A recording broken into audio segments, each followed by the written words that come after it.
Un animé sans pitié. Salut à tous, c'est Zix et aujourd'hui on parle de l'excellent Made in Abyss. Alors accroche-toi bien parce que t'es pas prêt. Mais avant ça, générique.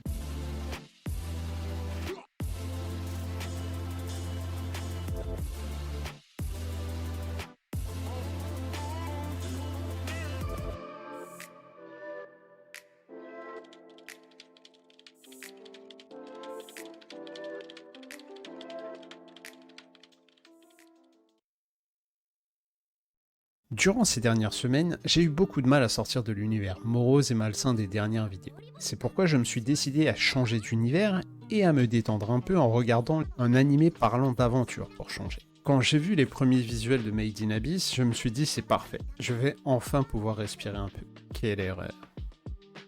L'émerveillement et le dépaysement sont incroyables. Malheureusement, comme tout voyage en terre inconnue, rien ne va se dérouler comme prévu. La quiétude tant espérée au départ va soudainement se transformer en course à la survie. Les apparences sont trompeuses. Malgré son côté enfantin, Made in Abyss est en réalité un seinen.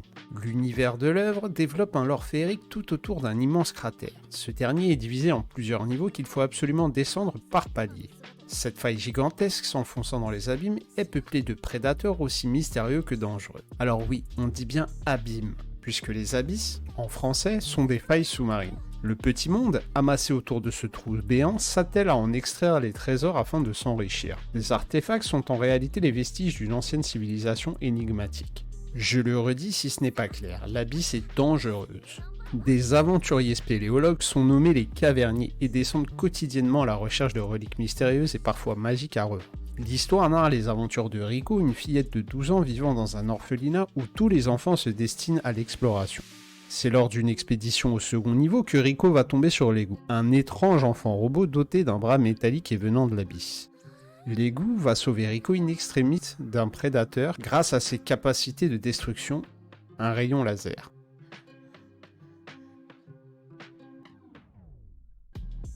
L'égout est un personnage mystérieux et cryptique dont le passé va se dévoiler au fil de l'aventure, et dont la destinée se trouve étrangement liée à Riko.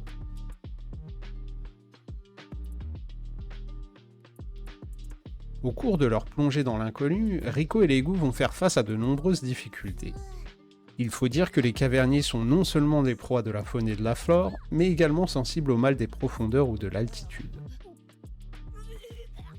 Arrivé à un certain point, le retour de l'abysse n'est plus possible. Une malédiction frappe alors les explorateurs et provoque chez eux des malaises, des vertiges et autres vomissements, pouvant aller de la perte de connaissance jusqu'à la mort. Afin de les préserver, les caverniers ont un sifflet qui détermine leurs aptitudes à la descente. Ces sifflets se différencient par leur couleur. Les plus puissants d'entre eux, les sifflets blancs, sont considérés comme des héros légendaires, et peuvent descendre aussi bas dans l'abysse qu'ils le désirent. Ces personnages sont au nombre de 5.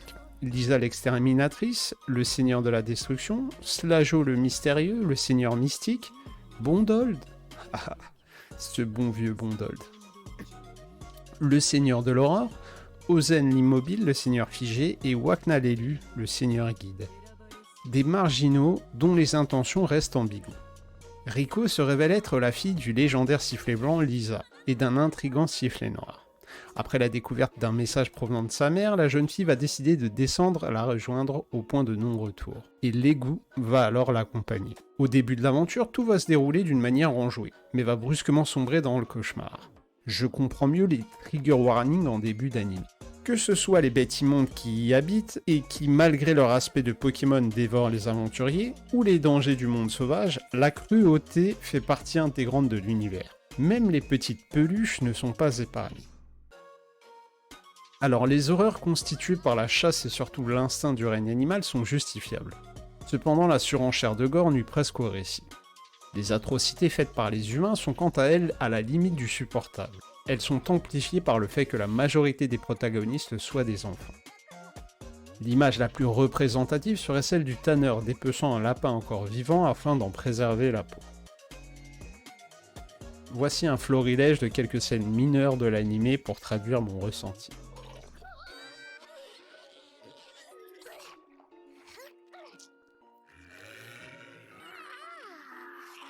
L'anime va se servir de sa superbe pour nous attendrir, puis soudainement nous plonger dans un univers très violent et réaliste. Ce contraste va considérablement intensifier l'impact des moments choquants. L'aspect organique de l'abîme la rend particulièrement répugnante.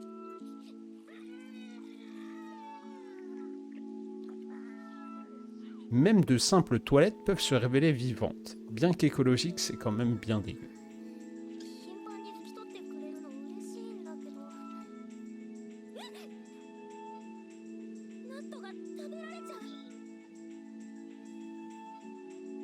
Tour à tour obligé de prendre des décisions rappelant 127 heures, l'étranger du Dr Moreau ou encore Full Metal Alchemist, les thématiques mignonnettes du début vont rapidement laisser place à des dilemmes moraux comme le sacrifice, l'euthanasie, l'autisme ou encore le deuil.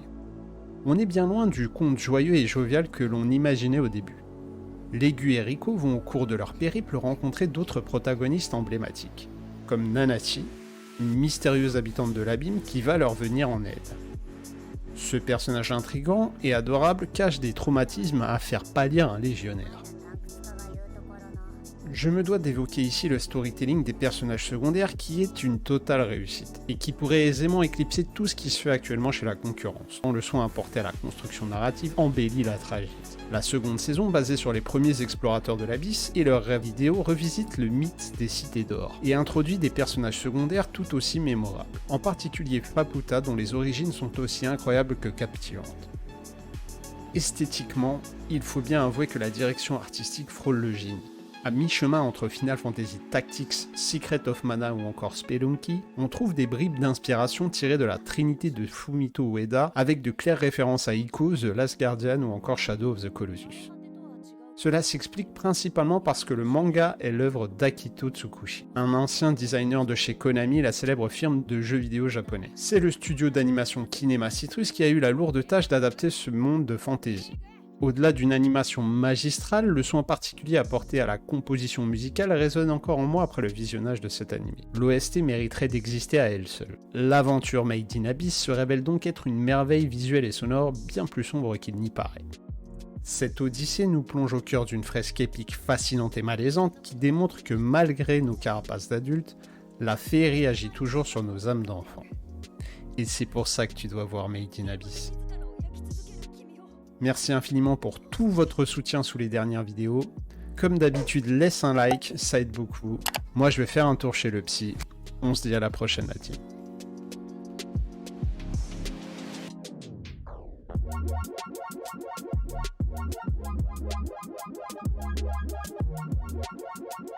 Tiens bien,